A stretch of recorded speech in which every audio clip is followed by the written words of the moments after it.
La relation thérapeutique en médecine et en psychothérapie, Michel Delbrück, Carrefour des psychothérapies, édition de Bock. Chapitre 1. La vie psychique.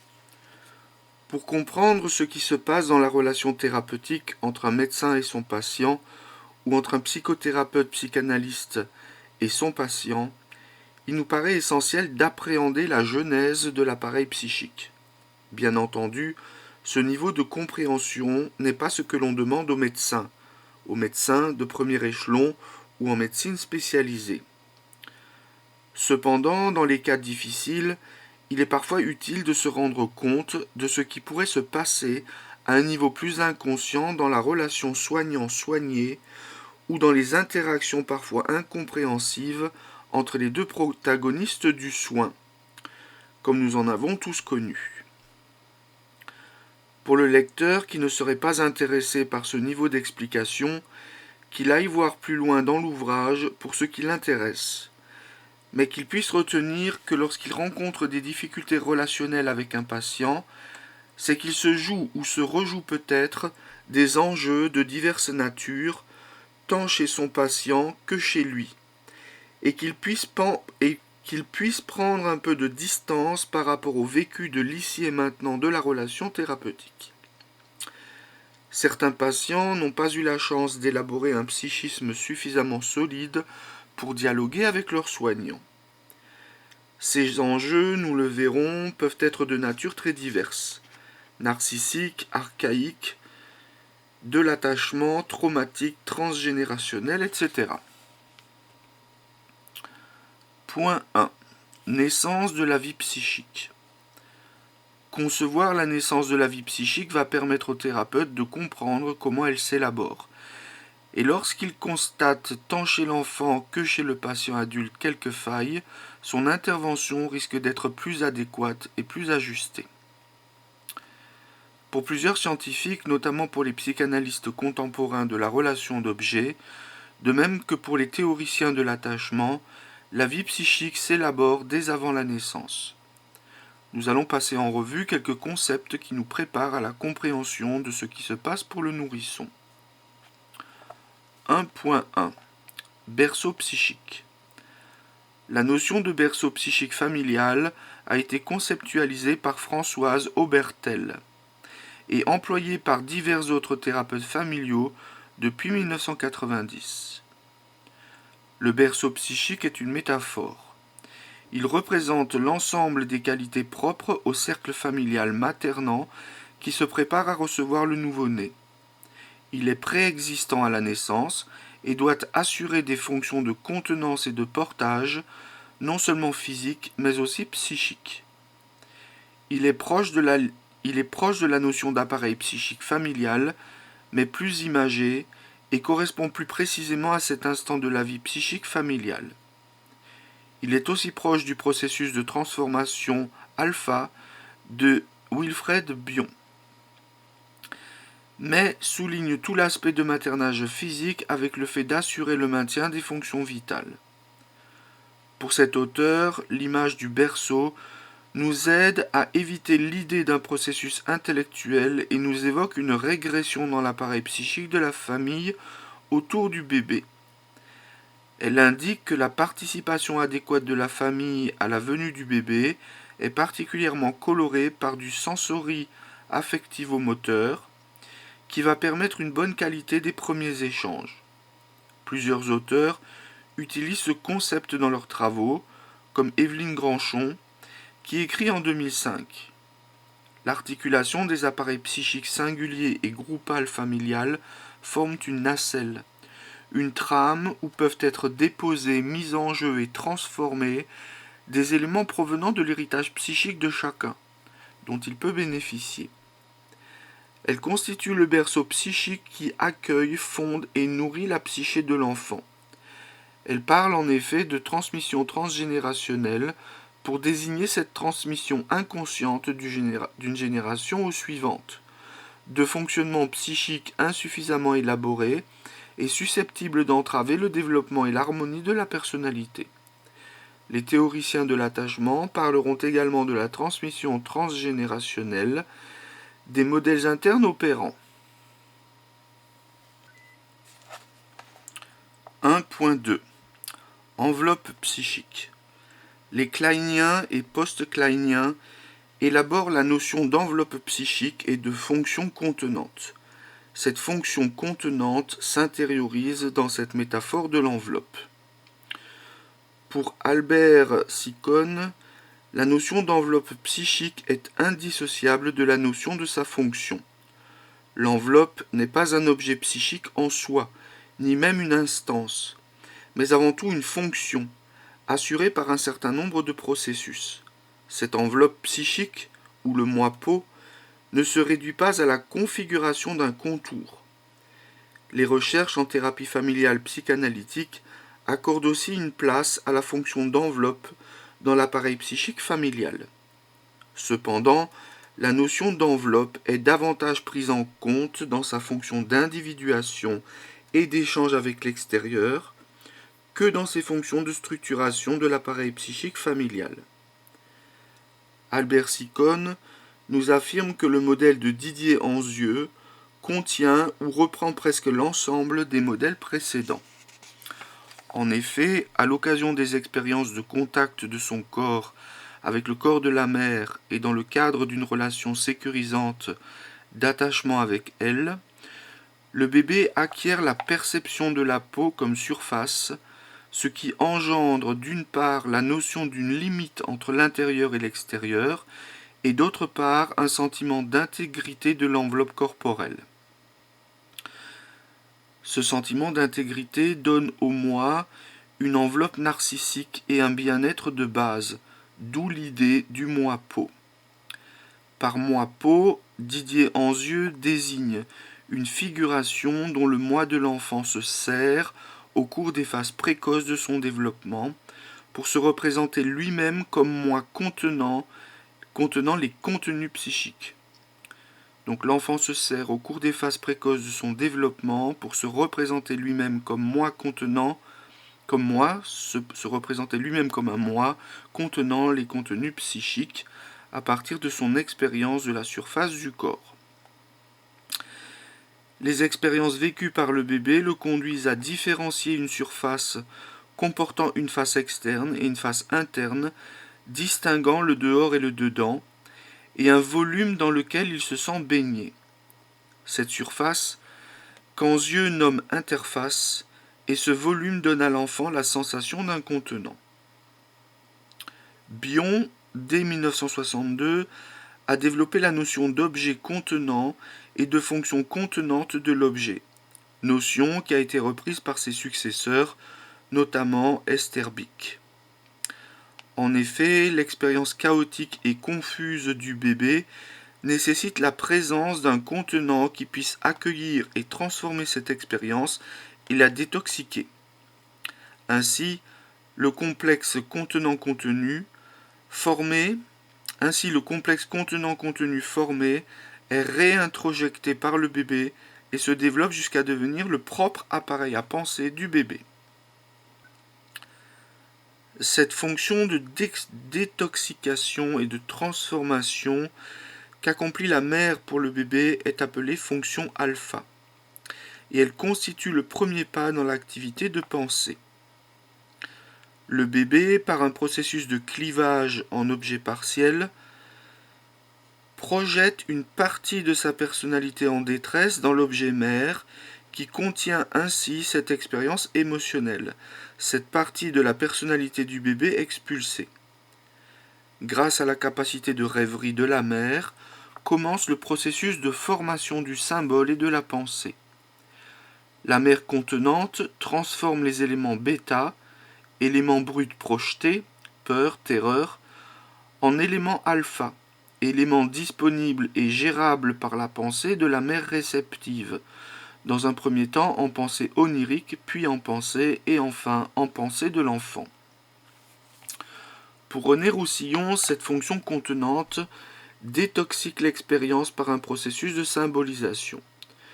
Si le nourrisson ne rencontre pas une personne, et plus tard un thérapeute médecin ou psychothérapeute capable d'effectuer cette symbolisation, Il réintrojecte l'expérience de refus des identifications projectives, c'est-à-dire du matériel projeté car non digérable ou acceptable par l'enfant ou le patient. Sa détresse augmente ainsi au-delà des failles déjà présentes et il réintrojecte, dira Bion, une terreur sans nom. Esther Bick, dans les années 1960, décrit elle aussi la fonction psychique de la peau dans le développement du bébé. Elle montre la nécessité de l'expérience d'un objet contenant auquel le bébé puisse s'identifier afin de se sentir suffisamment contenu dans sa propre peau. Elle décrit par ailleurs la manière dont les perturbations de cette fonction première peau peuvent conduire au développement d'une formation qu'elle appelle seconde peau, dans laquelle la dépendance envers l'objet est remplacée par une pseudo-indépendance, en particulier en créant un substitut à cette fonction de contenant peau. Esther Bick insiste sur la manière dont le nourrisson représente l'expérience prototypique du rassemblement à l'intérieur d'une peau. La réunion entre les différentes sensations, entre le portage, l'enveloppement, le bain de parole et la plénitude interne, donne au bébé un sentiment moïque primaire, pourrait-on dire un sentiment d'être. Quand cette expérience de rassemblement interne manque, le nourrisson s'accroche à des sensations, à des objets sensations qui maintiendront provisoirement l'illusion d'un rassemblement. Lorsque le contenant peau est défaillant, Esther Bick décrit les formations seconde peau. La seconde peau peut être de nature musculaire ou motrice, le raidissement du corps, tout comme l'agitation permanente protégeant le bébé contre des angoisses agonistiques primitives. Donc la seconde peau peut être de nature musculaire ou motrice, le raidissement du corps, tout comme l'agitation permanente protégeant le bébé contre des angoisses agonistiques primitives.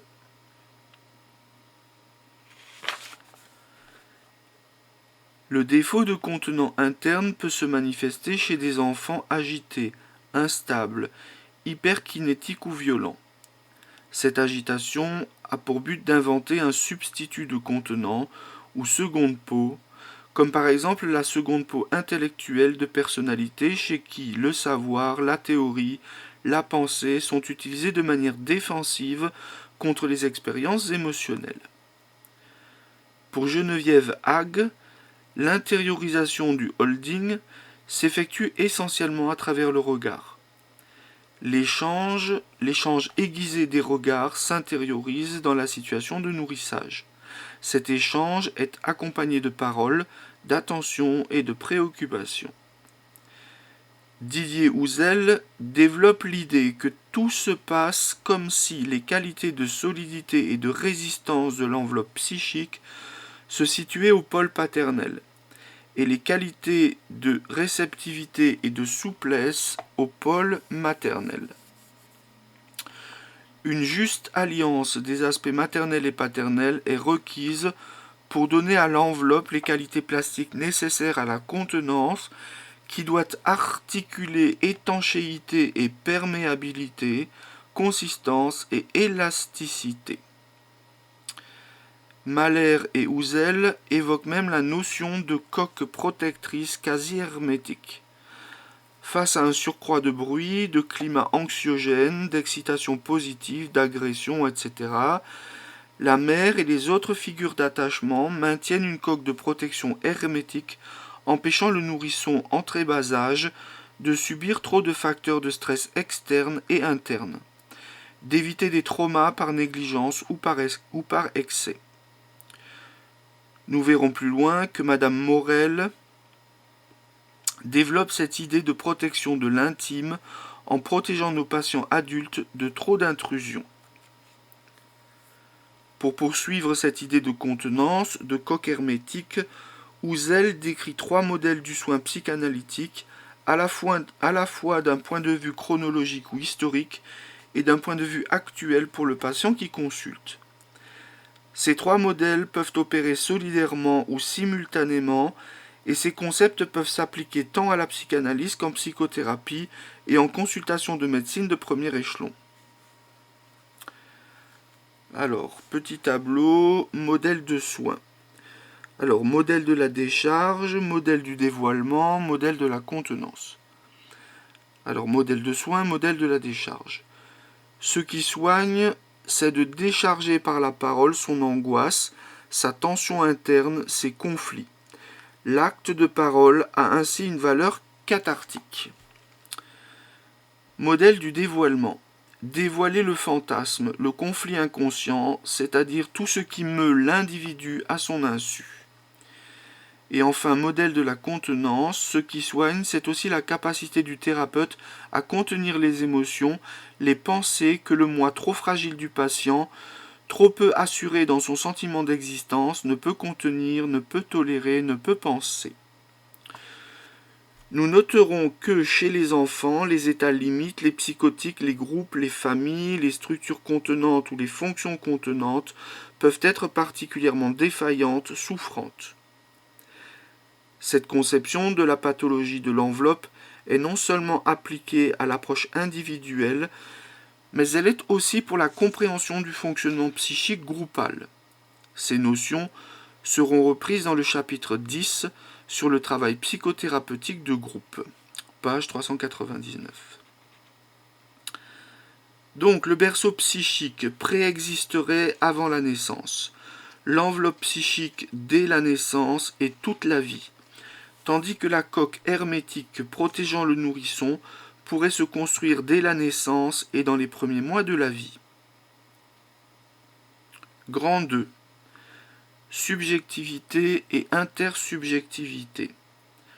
2.1 Introduction. Cette section traite de la question du lien thérapeutique et se propose d'explorer à grands traits les hypothèses de la création chez l'enfant de sa propre subjectivité et de sa capacité à interagir avec l'autre, c'est-à-dire d'accéder à l'intersubjectivité. Prendre en charge des enfants ou des adultes en traitement nécessite des compétences spécifiques de même que des qualités et des prérequis. Comment le cerveau de l'embryon, du nourrisson, du jeune enfant et de l'adolescent se forme-t-il ? Il paraît indispensable que le thérapeute possède une connaissance approfondie de la psychologie et du développement neuromoteur et émotionnel de l'enfant normal. Nous pouvons appréhender le même thème sous divers angles de vue, celui des neurosciences comprenant l'approche neurodéveloppementale et celui de la psychanalyse, la relation d'objet. Là, il manque quelque chose. Donc, ces approches se complètent, s'enrichissent l'une l'autre et permettent au thérapeute de dépister très précocement les pathologies de l'intersubjectivité et celles de son adaptation au monde. La difficulté pour l'étudiant, comme pour le thérapeute chevronné, est d'une part d'intégrer tous ces concepts théoriques qui se répètent sous diverses formulations et qui paraissent parfois s'opposer, et d'autre part, de rester centré sur le patient, comme Michael Balin nous a appris à le faire. Notons que les auteurs cités dans le texte ont pour la plupart aussi bien des connaissances en neurosciences qu'en psychanalyse. 2.2 Définition. 2.2.1 Subjectivité. La subjectivation ou dimension subjectale, décrite pour la première fois en 1991, englobe à la fois le corps et la pensée. Cette subjectivation serait un processus d'instauration d'un moi autonome, le noyau même du sujet.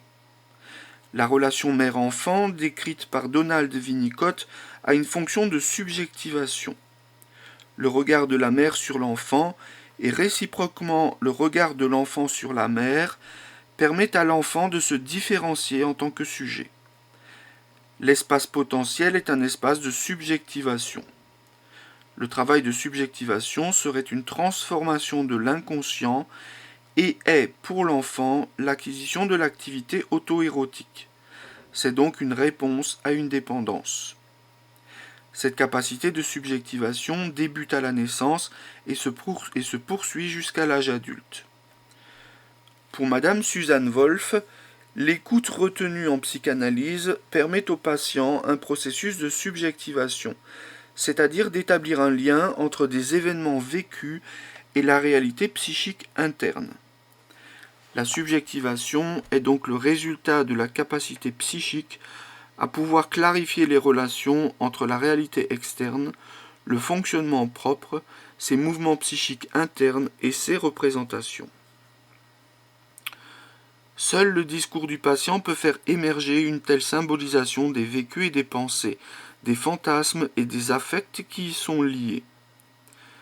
Paul Ricoeur dira « Parler de soi en psychanalyse, c'est alors passer d'un récit inintelligible à un récit intelligible. » Nous verrons que, dans le processus thérapeutique, la subjectivation émerge avec le transfert.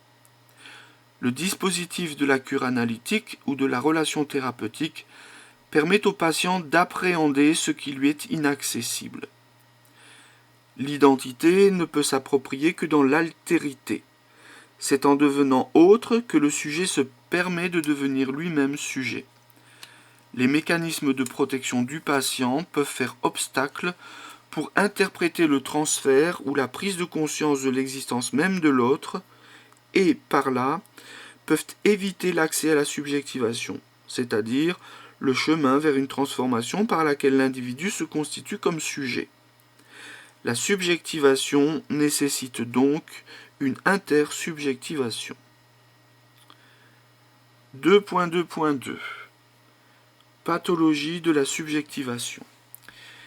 Il existe donc une pathologie de la subjectivation. En effet, tout ce qui, pour l'enfant, n'a pas été signifié, déchiffré de son identité, de sa place, de ses objets qui l'entourent, est comme non appropriable, non identifiable, comme un manque. Certains auteurs parleront de désaveu, de forclusion ou de clivage entre la représentation et l'affect. En psychanalyse et en psychothérapie, la fonction subjectivante de l'analyste sera possible au sein de la relation thérapeutique par le transfert et le contre-transfert grâce à la répétition des interrelations. Il existe un espace psychique au sein de la relation mère-enfant et dans la relation thérapeutique ou dans la relation thérapeutique. Donc il existe un espace psychique au sein de la relation mère-enfant ou dans la relation thérapeutique dans lequel les actes permettent l'émergence d'un sens. 2.2.3 Intersubjectivité. Capacité de percevoir le monde interne et le monde externe chez soi et chez l'autre. L'intersubjectivité consiste à donner à l'autre sa propre pensée, mais aussi une autre pensée. Ainsi, la mère donne à l'enfant la mentalisation du désir de l'enfant, mais en même temps, elle lui transmet sa propre mentalisation de désir. L'enfant, et plus tard le patient, vont ainsi subjectiver la dualité de leur conflit. Albert Sicone considère que la subjectivation est un processus de partage émotionnel, affectif, un partage d'expérience, une relation à l'autre et un travail sur le rythme. En parlant de sa pratique avec les bébés, il pense que la rythmicité des expériences pour le bébé donne à l'enfant une illusion de continuité. Il définit la subjectivité par l'alternance, l'échange et la régularité. C'est ce qui donne le sentiment de sécurité de base. Le partage intersubjectif consiste en l'apprentissage des affects de l'autre, la compréhension et l'exploration de ses propres affects à partir de ceux des autres. Il y a une relation d'ajustement et d'implication qui permet la compréhension.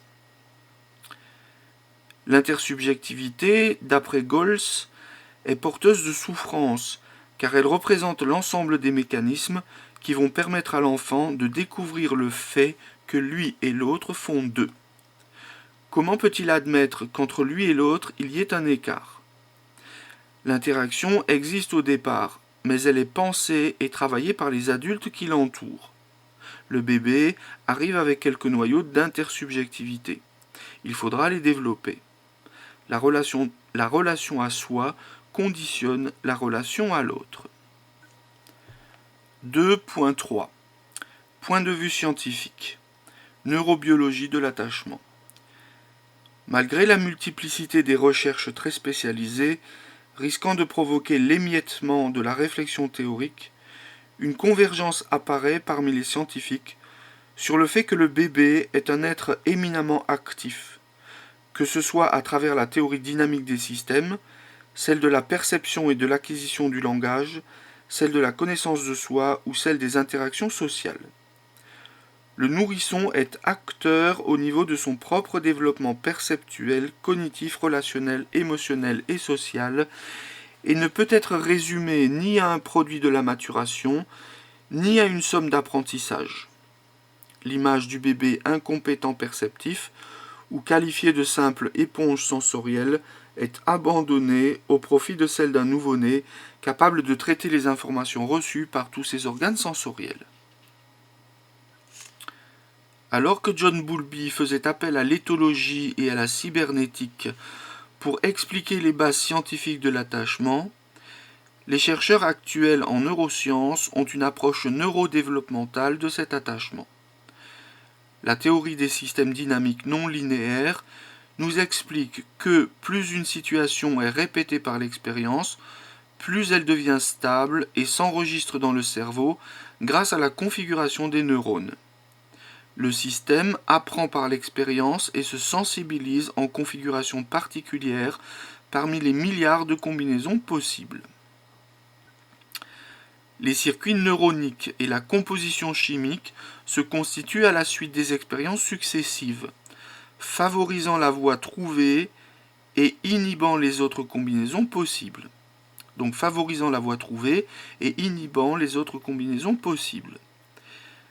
La valeur émotionnelle liée à l'expérience vécue attire l'attention et rend l'information plus signifiante pour l'enfant ou l'individu en se basant notamment sur le principe de recherche-évitement, entre parenthèses, rechercher ce qui lui est bon et éviter ce qui lui est néfaste, fermez la parenthèse, point.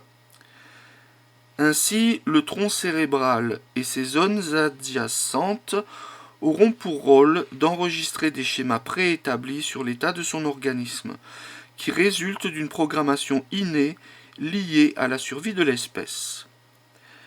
L'amygdale du bébé aura comme fonction d'encoder et de décoder les signaux d'alerte en cas d'expérience néfaste répétée, conduisant au rejet ou à l'abandon ou d'issues positives conduisant à renforcer l'attachement. Donc l'amygdale du bébé aura comme fonction d'encoder et de décoder les signaux d'alerte en cas d'expérience néfaste répétée, conduisant au rejet ou à l'abandon ou d'issues positives, donc à l'abandon d'issues positives conduisant à renforcer l'attachement. Ces pleurs signifieront par exemple une issue négative de l'expérience en cours. Bowlby est convaincu que, de manière innée, la relation à la figure d'attachement est préférentiellement recherchée par le bébé bien avant la recherche de nourriture. Donc la relation à la figure d'attachement est préférentiellement recherchée par le bébé bien avant la recherche de nourriture. La théorie des systèmes complexes met en évidence la généralisation des situations uniques qui, répétées, créent un conditionnement, c'est-à-dire une association neuronale spécifique qui s'active en présence de stimuli semblables et même anticipe ces mêmes stimuli. L'intégration de ces expériences similaires, semblables ou proches entre elles, amène une certaine stabilité et une organisation, malgré l'apparence d'un chaos, en sous-systèmes permettant des niveaux croissants de complexification.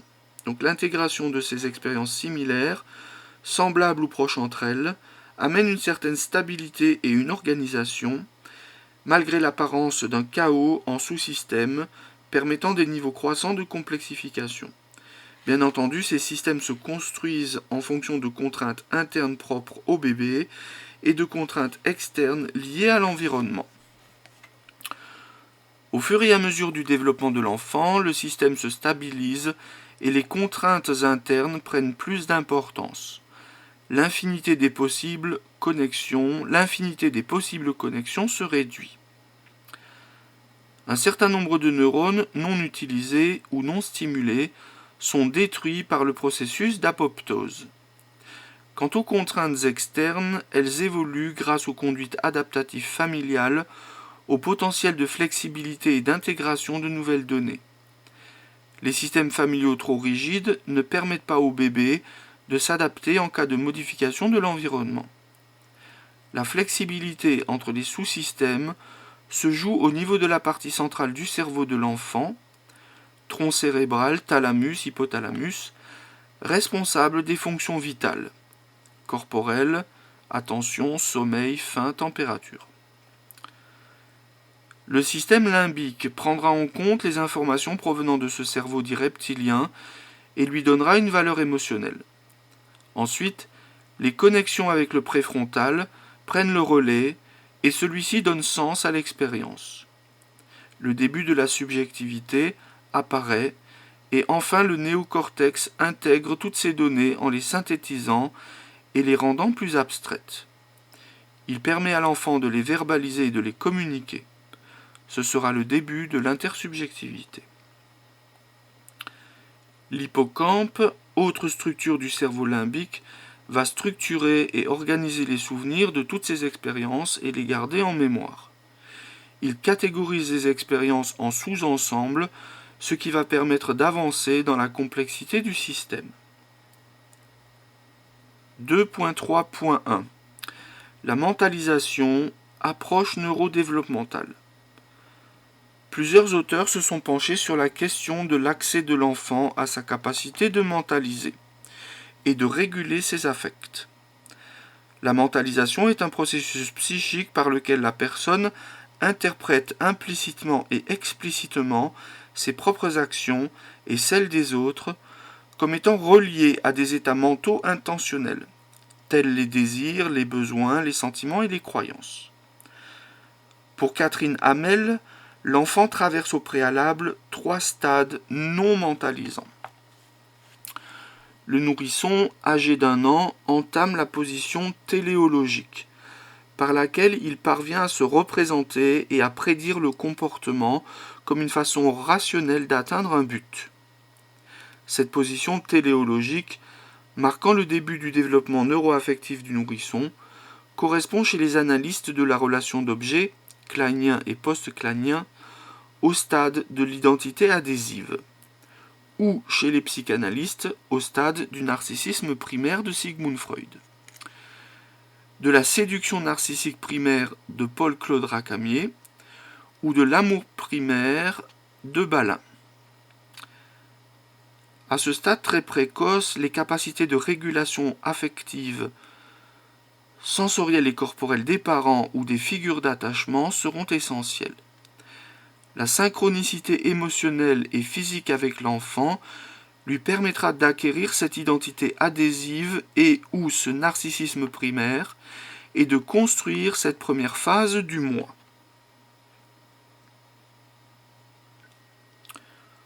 Autour de 2 à 3 ans, l'enfant traverse le stade de l'équivalence psychique, dans lequel il ne fait pas la différence entre le monde interne et le monde externe. Les affects et les pensées équivalent aux faits. À ce stade, l'enfant devient l'expérience. Devenu prisonnier de celle-ci, il n'a pas d'espace mental pour prendre du recul et pour penser l'expérience. Dans le rêve et dans les contenus transférentiels, nous pouvons retrouver ce mode d'équivalence psychique où nous sommes momentanément submergés affectivement. Les enfants et certaines personnes ayant des difficultés à reconnaître leurs émotions ne manifestent que peu d'intérêt pour les pensées et les sentiments des autres. Un peu plus tard, l'enfant comprend que son expérience interne ne reflète pas l'expérience externe. Les deux mondes deviennent séparés, ce qui le libère de l'équivalence psychique. N'étant plus lié au monde externe, le monde interne est vécu comme n'ayant aucune répercussion sur celui-ci.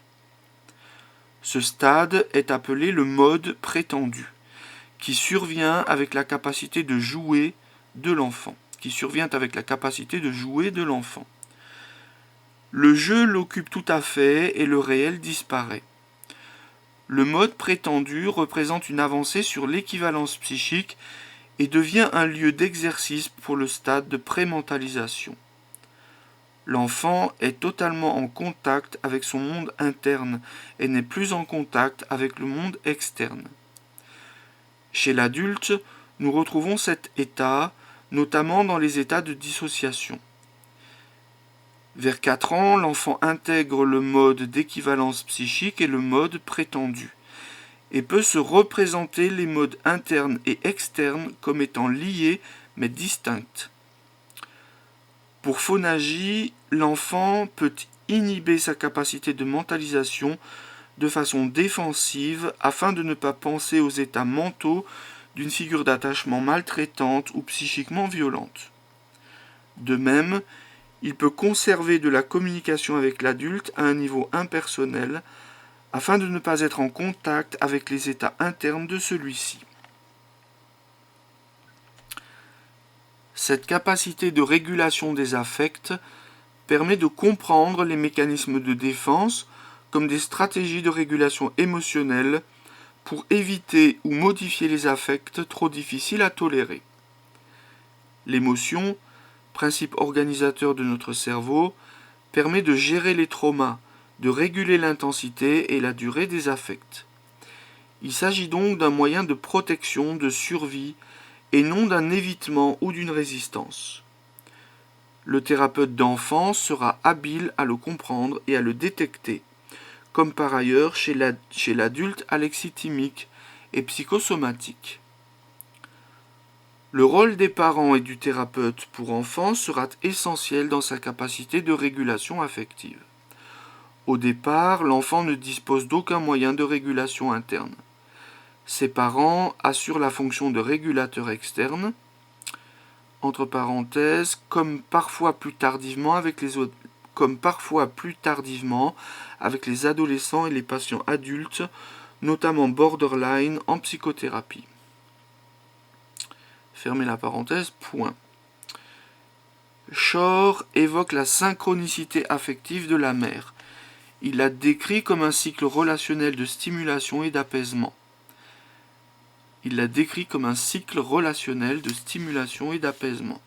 Grâce à son accordage, la mère adapte son activité à celle de son enfant, amplifiant les affects positifs de cet engagement social, et se retire et le calme lorsqu'il se désengage de la relation. Le thérapeute, comme le parent, aura aussi à se synchroniser affectivement à ce rythme d'engagement et de désengagement de l'adulte, de la même manière que chez l'enfant. Donc le thérapeute, comme le parent, aura aussi à se synchroniser affectivement à ce rythme d'engagement et de désengagement de l'adulte, de la même manière que chez l'enfant. Winnicott introduit la nécessité d'accepter le côté imparfait de la relation mère-enfant. Quelquefois se produit une rupture dans l'accordage émotionnel mère-enfant et un désaccordage programmé ou inconscient est nécessaire. La rupture est parfois naturelle et spontanée, consciente ou inconsciente, mais primordiale. Pour Shore, la réparation interactive va s'inscrire dans un cycle ajustement, rupture, réparation. Ce désaccord momentané transforme l'état affectif positif en état affectif négatif. Le réajustement permet le retour à des affects positifs de départ. Le rôle du thérapeute pour enfants, comme celui du thérapeute pour adultes, est de percevoir ces moments de rupture dans sa relation à l'autre, qu'il les ait d'ailleurs parfois provoqués lui-même, consciemment ou inconsciemment.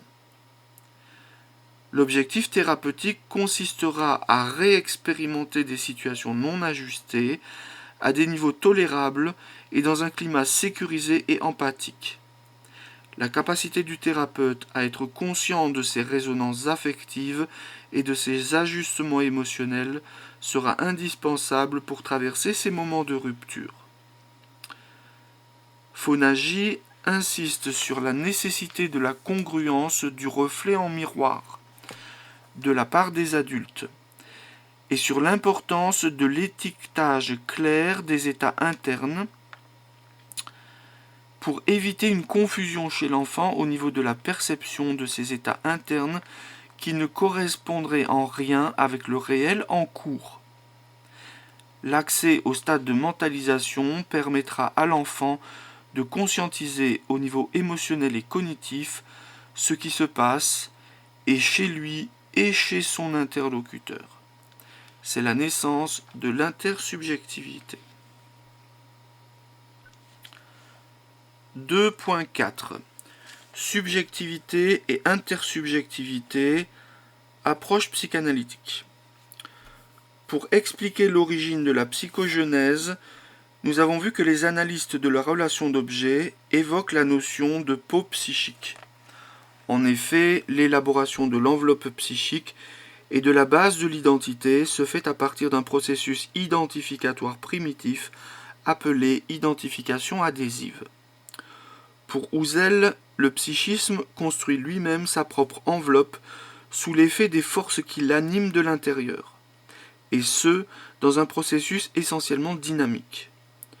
Au stade du narcissisme primaire de Freud, à l'aube de la personnalité, un processus mental très archaïque va structurer la psyché. Il s'agit de l'identification adhésive. Nous sommes au stade de l'identification narcissique de Freud, avant l'identification projective de Mélanie Klein. À propos d'enveloppe psychique, rappelons que Margaret Mahler et Didier Husserl évoquent même la notion de coque protectrice quasi hermétique, créée et maintenue par la mère pour protéger l'enfant des facteurs de stress externes et internes. Entre parenthèses, surcroît d'excitation positive, anxiété, agression, etc.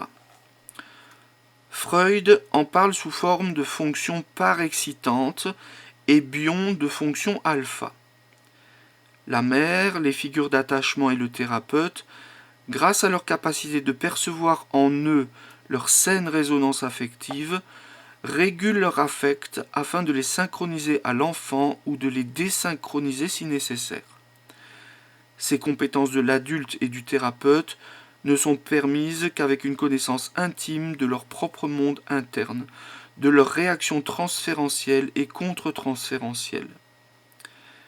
L'identification projective représente une fonction de communication préférentiellement non verbale, visant à faire éprouver à l'autre une émotion, et utilisée par l'enfant et plus tard par l'adulte.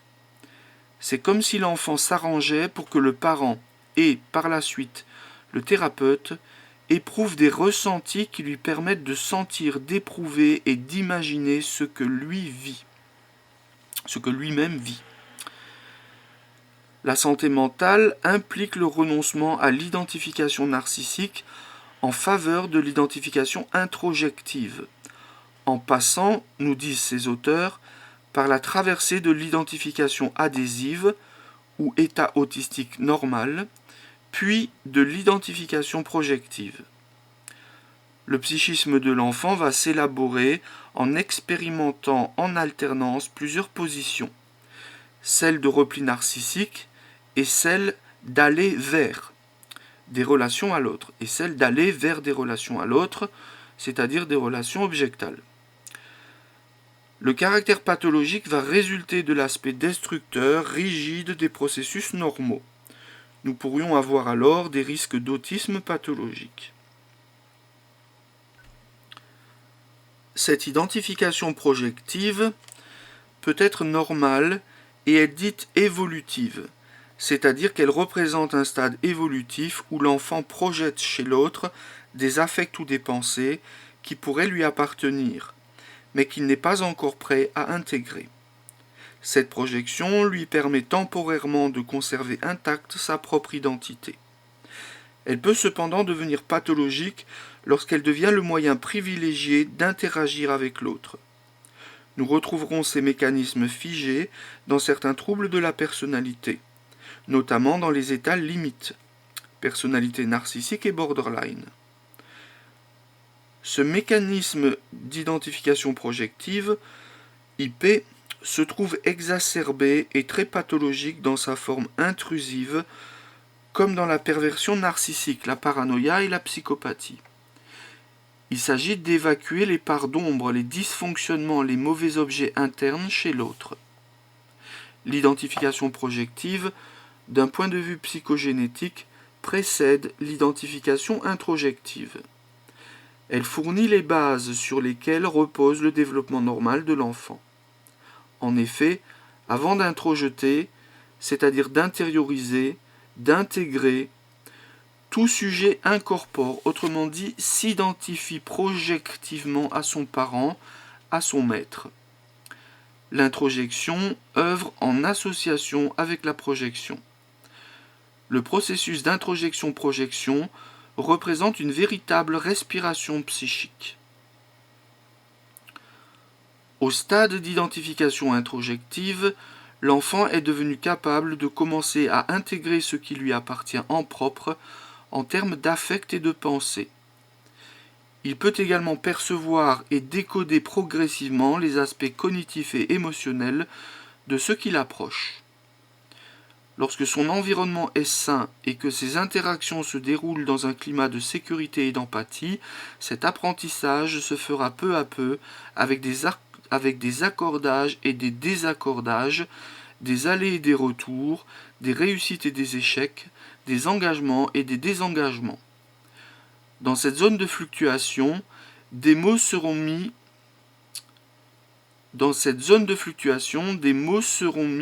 lors de ces ajustements créateurs et conservateurs. Lorsque ces besoins essentiels sont assurés, qu'il est calmé et serein, l'enfant sécurisé va explorer avec ses 5 sens le monde extérieur qui l'entoure. Il explore son environnement, revient vers sa ou ses figures d'attachement et développe ainsi peu à peu sa capacité à nourrir des liens sociaux en toute sécurité. Il met des mots et développe sa subjectivité, puis son intersubjectivité, en échangeant avec son caregiver. C-A-R-E-G-I-V-E-R, c'est un mot anglais. Caregiver. Je ne suis pas bon en anglais. Donc, il met des mots et développe sa subjectivité, puis son intersubjectivité en échangeant avec son caregiver. 2.5 Conclusion. Le modèle de l'intersubjectivité comporte donc les notions de partage d'affect, d'accordage et d'ajustement émotionnel et cognitif. Comme le psychisme des jeunes enfants et des adolescents est très malléable, l'analyse profonde du psychisme des thérapeutes sera essentielle afin de pouvoir poser ou reposer un cadre sécurisant. Ces quelques pistes d'explication de la construction psychique du nourrisson et de l'enfant, grâce aux découvertes récentes des neurosciences et des analystes modernes de la relation d'objets, montrent toute la complexité de la prise en charge thérapeutique des enfants et des adultes. Les thérapeutes doivent s'en inspirer. Le lecteur trouvera de quoi mieux se documenter dans la bibliographie. Point 3. Transmission psychique. 2 auteurs, Granchon et René Kess, ont défini les transmissions d'éléments psychiques selon 2 modes, à savoir l'intergénérationnel et le transgénérationnel. René Kess apporte des précisions sur ces préfixes inter et trans. L'intersubjectif suppose l'existence d'un espace de reprise transformatrice de la transmission entre les sujets. L'intersubjectif suppose l'existence d'un espace de reprise transformatrice de la transmission. Entre les sujets, il y a 2 butées. La butée de l'objet et l'expérience de la séparation. Dans la transmission transpsychique, entre parenthèses, idée de transmettre à travers les sujets et non plus par eux, Les deux butées sont escamotées au profit de la seule exigence du narcissisme, avec une abolition des limites. Serge Tisseron et C. Nachin distinguent les influences intergénérationnelles qui se produisent entre générations adjacentes en situation de relation directe et les influences transgénérationnelles qui se produisent à travers la succession des générations. Donc, ces deux auteurs, Tisseron et Nachin, distinguent les influences intergénérationnelles qui se produisent entre générations adjacentes en situation de relation directe et les influences transgénérationnelles qui se produisent à travers la succession des générations. Les contenus psychiques des enfants peuvent être marqués par le fonctionnement psychique de grands-parents ou d'aïeux qu'ils n'ont pas connus, mais dont la vie psychique a marqué leurs propres parents. L'héritage transgénérationnel comprend également des éléments qui demeurent en instance de représentation sans être pour autant de nature traumatique.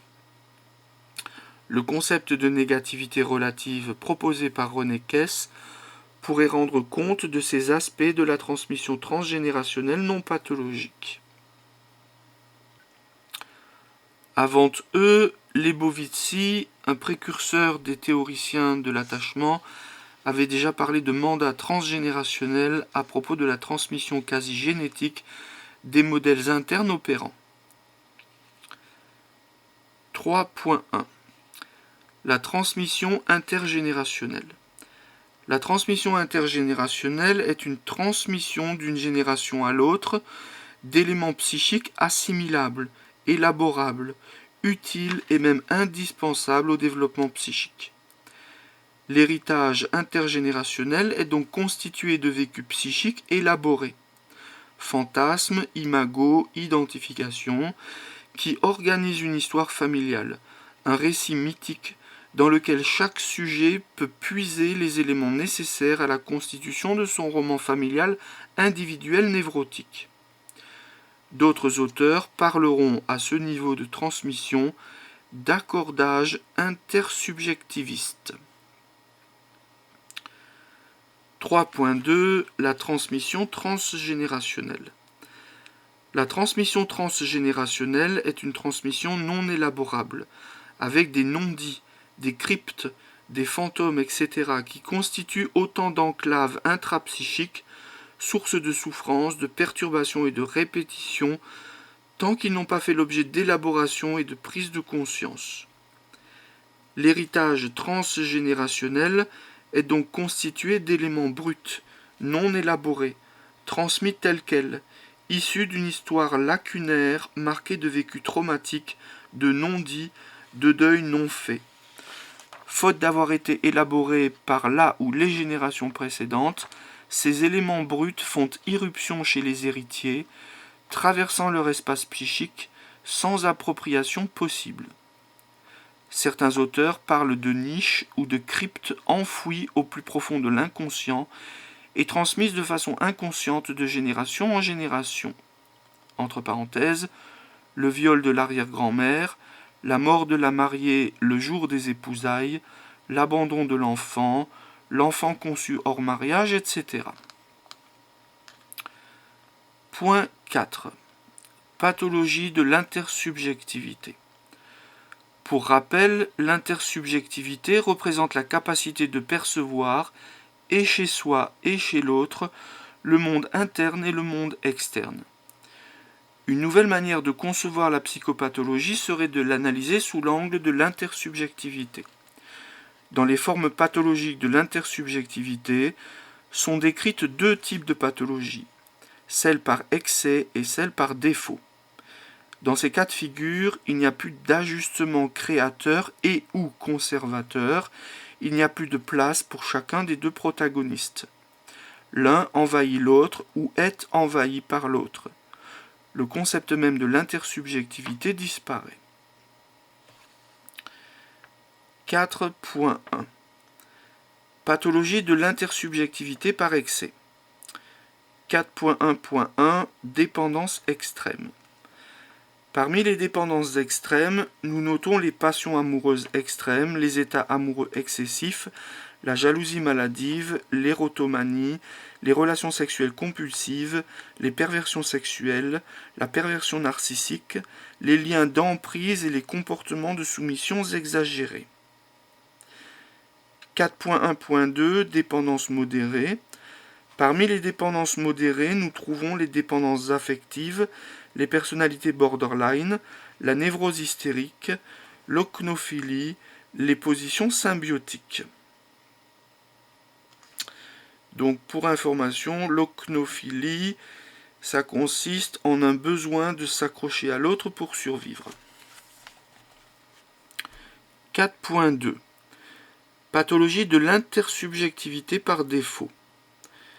4.2.1 Position de retrait extrême.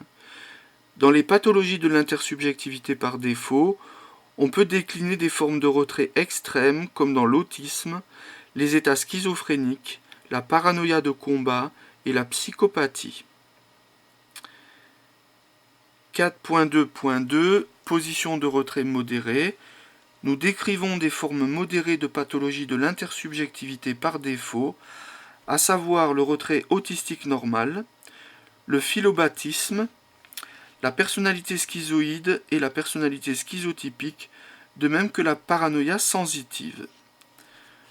Donc, le philobatisme, c'est une position décrite par Michael Balin, consistant à l'inverse de l'ocnophilie, d'être persuadé de pouvoir s'en sortir seul, sans l'aide de l'autre pour survivre. Donc, philobatisme, c'est la certitude qu'on n'a pas besoin de l'autre pour survivre, et l'ocnophilie, c'est le besoin de s'accrocher à l'autre pour survivre.